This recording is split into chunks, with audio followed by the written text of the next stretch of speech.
Hello, and welcome back to Vox Terra. I'm going to start with what President Eisenhower, or Ike, warned us about, the military-industrial complex. Because I don't believe we are getting to that greener, more healthful, less toxic economy and a focus on the long-term survival of our species until we get past this stage of endless war. So it's important to expose those underexposed ties of the defense industry to our government and our media. To what extent do we have enemies, and to what extent are financial interests creating enemies? So for this, I will be citing from New York Times article, 1998, a 2012 piece in The Militarist, as well as a 2016 LA Times article, all about the expansion of NATO. Let's start with New York Times, 1998. Arms contractors spent to promote an expanded NATO, by Katharine Seelye. At least that's how I'm going to say her name. Now listen to this. The end of the Cold War has shrunk the arms industry. Let that sink in. This is 1998, and the end of the Cold War has shrunk the arms industry. Before we get deeper into her article, key to remember with the Soviet Union, and notice how the word Soviet was really never translated. My understanding is it meant Workers' Council. The Soviet Union was a public sector economy, largely. When it was broken up after decades of Cold War, hot war, covert actions we really never even heard about, and as well as we could toss in McCarthyism at home, those public assets were all sold off in what one author called the sale of the century. Now, it's been argued, and for this I'll cite to the LA Times, that James Baker and other US officials made promises to Russia that as that Soviet Union was breaking up, and in particular here we're talking about the reunification of Germany, that NATO would not expand 1 inch eastward. And the idea is the whole world, now that it was all largely privatized, could all finally be friends. Well, back to that 1998 New York Times article. As I interpret it, with the end of that Cold War, the defense industry was getting nervous. But according to the author, they saw hope in restoring sales and future growth if only NATO could be expanded. And NATO's that North Atlantic Treaty Organization. Quoting from her article, American arms manufacturers who stand to gain billions of dollars in sales of weapons, communication systems, and other military equipment, if the Senate approves NATO expansion, have made enormous investments in lobbyists and campaign contributions to promote their cause in Washington. Expansion of the North Atlantic Treaty Organization, first to Poland, Hungary, and the Czech Republic, then possibly to more than a dozen other countries, would offer arms makers a new and hugely lucrative market. Now, in 1998, that hadn't happened yet. She detailed a massive multi-year lobbying and campaign contribution effort. America's 6 largest defense contractors spent $51 million on lobbying in the last 2 years. Again, that's from her article, 1998. The 4 dozen companies whose main business is arms showered candidates with $32.3 million since the collapse of communism in Eastern Europe. Now, interestingly, she notes that by comparison, the tobacco lobby spent $26.9 million in the same time period,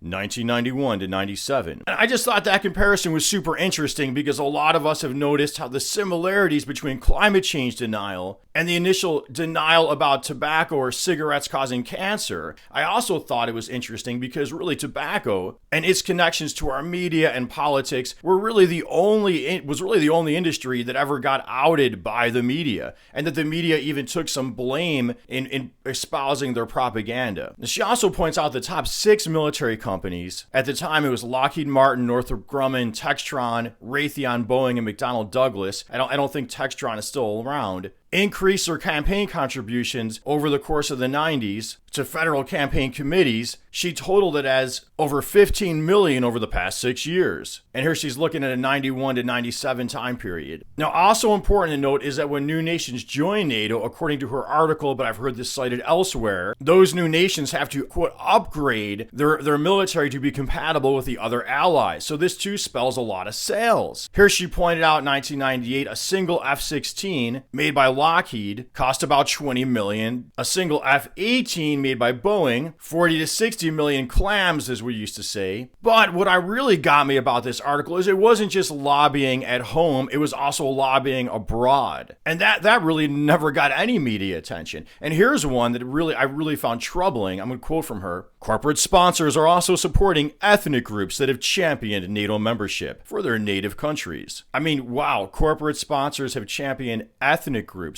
Now, I found that interesting because if you can remember the 90s and all the ethnic conflict that was tearing through Europe with that breakup of the Soviet Union. Did we have a role in that? No one's looking at it. No one's talking about it. Now, Seelye also mentioned the primary organization that was pushing for expanded NATO was a group called U.S. Committee to Expand NATO and backed by the arms industry. So here she said that group to promoting the expansion of NATO was backed by the arms industry. She said someone named Bruce L. Jackson was its president and that he was also, quote, director of strategic planning for Lockheed. Well, here's where I decided to do a little more digging, and that's where I came across that article by The Militarist. Now, I never heard of The Militarist before, maybe you haven't either, but they provide good citations for their work. And it looks to me like they operate in a similar fashion as I like to operate, which is go to what are generally considered credible news sources, but look for the underemphasized story. Well, according to that militarist, Bruce L. Jackson later renamed the group U.S. Committee on NATO. And among the initial board members of that committee were two high-profile what are called neocons, Paul Wolfowitz and Richard Pearl. Now, if you don't know what the neocons were, few people did even at the time, they were the driving force behind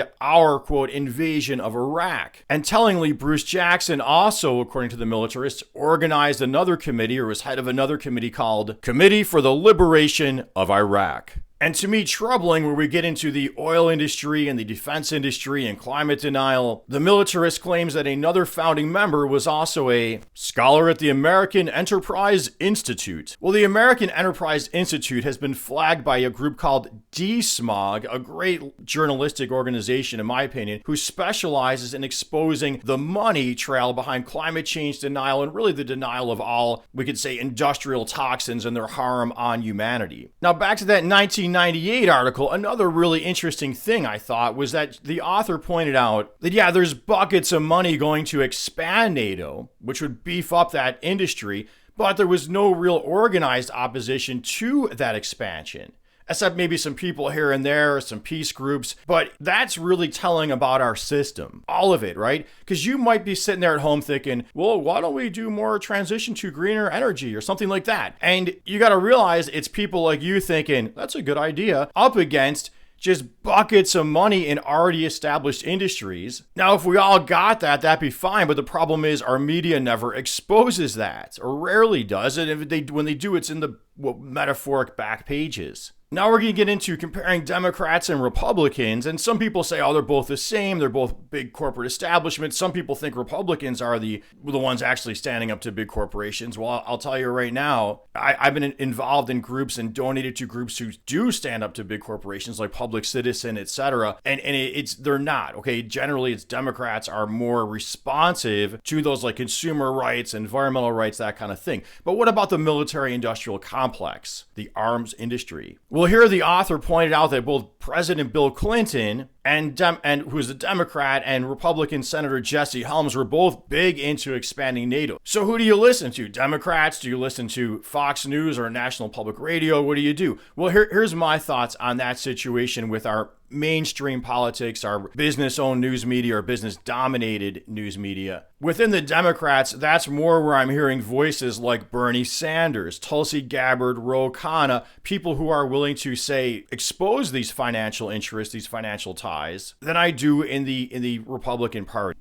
Look, out of fairness, I came across an April of 2022 Washington Post article stating that 30% of the GOP House members voted against a symbolic resolution to support NATO. But what I'm not hearing much of is motive. Therefore, I still maintain that when it comes to standing up to the buckets of money, when it comes to the military-industrial complex, when it comes to standing up to the oil industry, I gotta say, hands down, there's more Democrats willing to do that. Well, NPR and Fox, okay, NPR might not emphasize the issues that I'm interested in, which is how our society is dominated by these industries and how that's affecting our climate and are driving us towards wars, but they're a good source for counter information because they are generally deemed as factually accurate, and you can find articles that will bolster that more pro-peace, pro-greener economy viewpoint, although they don't lead with it. Fox, definitely when it comes to the oil industry, I think they're propagandists for it, and I don't hear them really exposing all the money behind this drive towards war. So in summation, when we consider the financial interest driving both conflict and climate chaos, I argue for a threefold approach. First, consider the unexposed money in the sales of the weaponry. Second, consider these conflicts and the unexposed interest and how they support one industry over another. How much is it about who dominates the oil fields? And thirdly, really importantly in my opinion, look at to what extent this focus on foreign adversaries distracts from change at home. No, we all got a bad guy to stand up to. We'd love to stop burning fossil fuels, but we gotta compete with Russia and China. You see what I'm saying? Anyway, agree, disagree, or somewhere in the middle. I hope you found this video interesting, informative, somewhat entertaining, and if so, please make sure you're subscribed to my channel, you click the notification bell, and thank you to those who have subscribed and to my one patron and Patreon. It really helps keep the morale up. And until next time, and as always, peace be with you.